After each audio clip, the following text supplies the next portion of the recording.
speaking with Chief Gemme this evening on The Experience, and Chief, thanks again for being with us.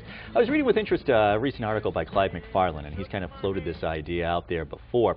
I guess it's not called internal affairs anymore, but I guess that maybe there would be some more civilian involvement or some sort of a review board for when officers have had complaints lodged against them. Just your thought on that. Well, it's interesting that you would mention Clyde McFarland, and I'm not quite sure where he was coming from in this most recent article. But just to give you some background here, about 2 or 3 weeks ago, Clyde McFarland writes an article about since 2001, only one minority supervisor was promoted in the city of Worcester, when in fact I've been the police chief since 2004, and I've promoted 3 minority police officers. And in another article, they talked about what you mentioned, the Municipal Research Bureau's report about neighborhood safety, in which 88% of the people in the community feel safe in the neighborhood during the daytime, and 57% feel safe at night. And the Telegram and Gazette reports 43%.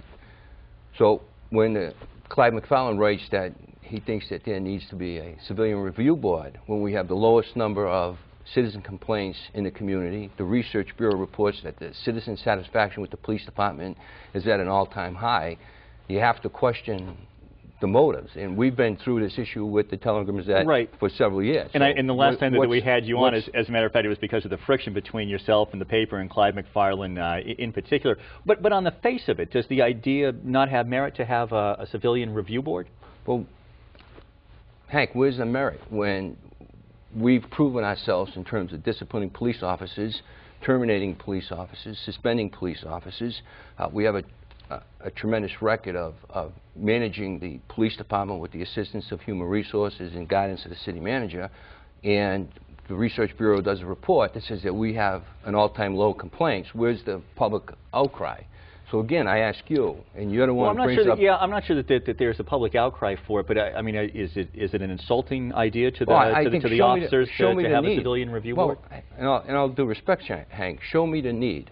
And if the Telegram Gazette wants to take that position, make a case, show us the need.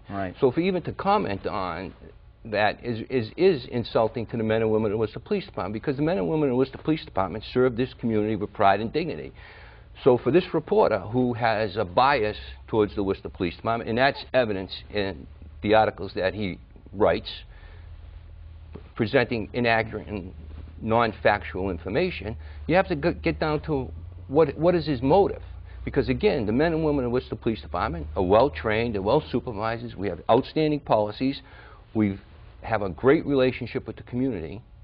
So you have this one reporter who writes that maybe we need a civilian review board, and even in that article, he talks about our complaint form that doesn't tell people how they can file a complaint, which is absolutely incorrect. When you look at the complaint in bold letters, it guides the citizen on how to file a complaint.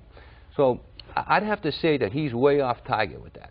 All right, and as you said, there's not a lot of public outcry to have this. It's been brought up in the past. I mean, Clyde McFarland is not the only one who has brought this forward. Well, he's the only one that I know of. And again, you raised Clyde McFarland's name, but we have a great relationship with the Human Rights Commission. We work very closely with the Human Rights Commission.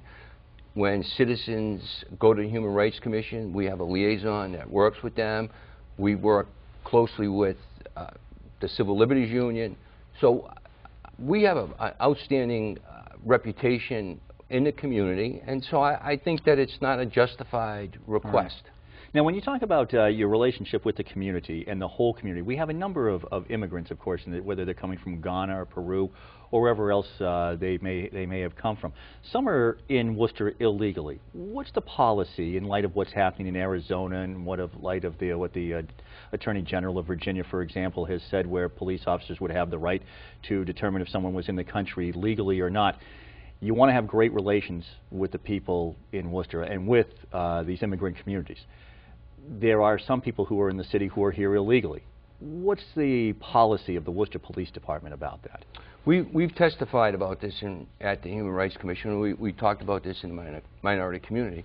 We're not out actively looking for individuals, whether they're documented or undocumented in this country. That's not the role of local law enforcement. Again, we need to have good relationships in the community, because a lot of times undocumented immigrants are victims of crime within their own community, and if they don't feel confident in the police department, they're not going to come to us for assistance, and that would be unfortunate.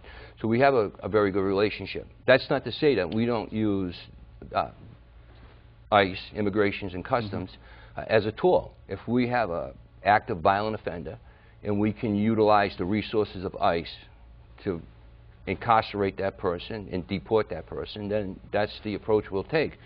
But for the average individual that's in the community, we don't, and it's not our policy to go around asking people for their papers to prove their citizenship. It's not something that we do in this city. It's not something that I advocate as police chief. We have just a couple of minutes left. One thing that I want to bring up is the perception, because every time that I have you on, we tend to talk about this, that there still seems to be a perception among some that the city is not safe, particularly downtown, which is such a shame with all the work that they have done on the city common. Do you feel that that perception is beginning to be overcome? I see the foot patrols out there.